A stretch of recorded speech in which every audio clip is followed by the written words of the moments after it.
Welcome back to my channel. இந்த வீடியோவில் இந்த ஆண்ட்ராய்டு ஓஎஸ்குள்ளே இருக்க ஃபைல் சிஸ்டம் பற்றி பார்க்க போகிறோம்.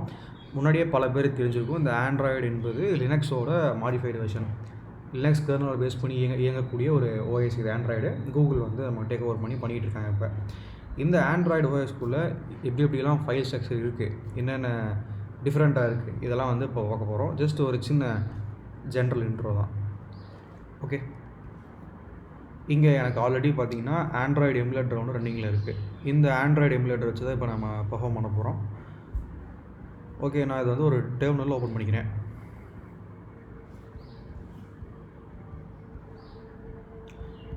ஸோ ஆண்ட்ராய்டை பொறுத்தவரை இதுவுமே கிட்டத்தட்ட லினக்ஸ் மாதிரி தான் இருக்கும். லினக்ஸ் தான் இது, லினக்ஸோட ஒரு modified version. So ATP shell அப்படின்றது மூலமாக நம்மளால் இந்த பர்டிகுலர் ஆண்ட்ராய்டு டிவைஸோட ஷெல் அதுக்குள்ளே போக முடியும். இப்போ ஏடிபின்றது உங்களுக்கு தெரிஞ்சிருக்க வாய்ப்பு இருக்குது அதிகமாக. இல்லைனா நம்ம ஏடிபி பற்றி கூட ஒரு வீடியோ போட்டிருக்கோம், நீங்கள் அதை கூட போய் பார்க்கலாம். Okay, so ADB is nothing but android debugging bridge. எதுக்கும் ஆக்ட் ஆகுது, பிட்வீனில் ஆக்ட் ஆகுதுன்னா இந்த ஆண்ட்ராய்டு எமுலேட்டர், இது எமுலேட்டர்னு சொல்லுவோம். இந்த ஆண்ட்ராய்டு எமுலேட்டருக்கும் நம்ம சிஸ்டம் ஹோஸ்ட் சிஸ்டமுக்கும் இடைப்பட்ட கேப்பில் ஒரு பிரிட்ஜ் மாதிரி ஆக்ட் ஆகுது. இந்த ஏடிபி மூலமாக தான் நம்ம வந்து கொடுக்கக்கூடிய கமாண்ட்ஸை இந்த ஃபோன் உள்வாங்கிக்கிட்டு அதுபடி இயங்குது.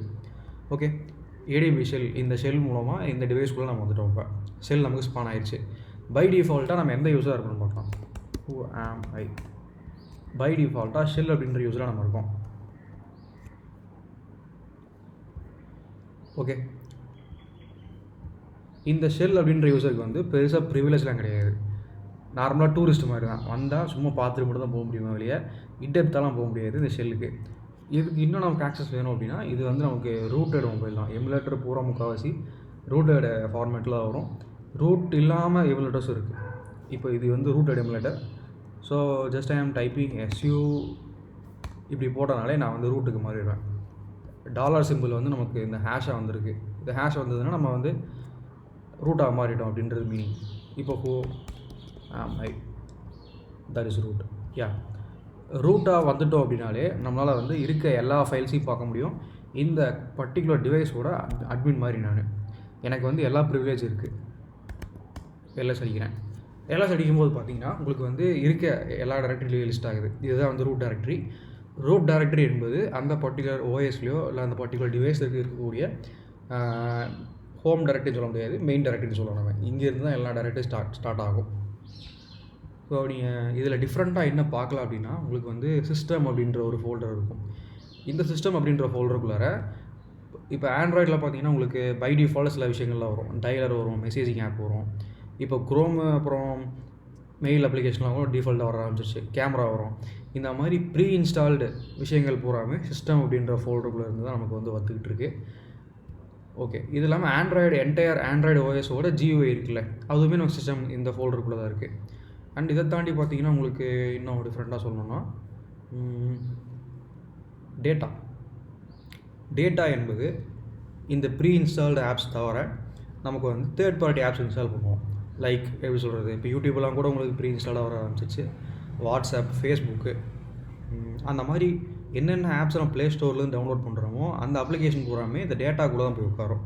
அந்த ஒரு அப்ளிகேஷன் எடுத்துக்கிட்டிங்கன்னா அந்த ஆண்ட்ராய்டு அப்ளிகேஷனுக்குள்ளே பலதரப்பட்ட ஃபோல்டர்ஸ் இருக்கும். அந்த எல்லா அப்ளிகேஷன் டேட்டாவுமே இந்த டேட்டான்ற ஃபோல்டருக்குள்ளே தான் போய் உட்காருது. இதுக்கடுத்து ஹேச், நாம் அடிக்கடி மொபைலில் ஹேச் கிளியர் பண்ணுவோம்ல. ஸோ ஹேச்ன்றது அவங்க அடிக்கடி ஆக்சஸ் பண்ணுற டேட்டாவை தூக்கி இதில் வச்சுருவாங்க. நமக்கு வந்து அது ஆக்சஸ் ஆகும்போது ஸ்பீட் ஆக்சஸ் ஆகும். இது இல்லாமல் SD கார்டு உங்களுக்கு தெரியும். SD கார்டு என்பது நமக்கு SD கார்டு இருக்கக்கூடிய அந்த ஹார்ட்வேர், மெமரிக்காக யூஸ் பண்ணக்கூடிய SD கார்டு ஹார்ட்வேர், அந்த ஹார்ட்வேர் இங்கே மவுண்ட் ஆகிருக்கும்.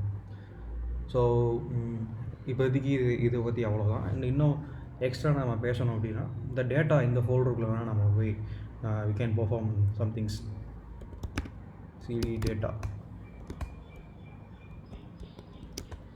இந்த டேட்டான்ற ஃபோல்டருக்குள்ளே இன்னொரு டேட்டா இருக்கும்.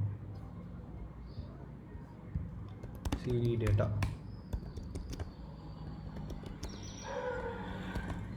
இப்போ இதுக்குள்ளே பார்த்தீங்கன்னா லிஸ்ட் ஆஃப் அப்ளிகேஷன்ஸ் வரும். ரிவர்ஸ் டொமைன் நேமிங்கில் எல்லாமே இருக்கும்.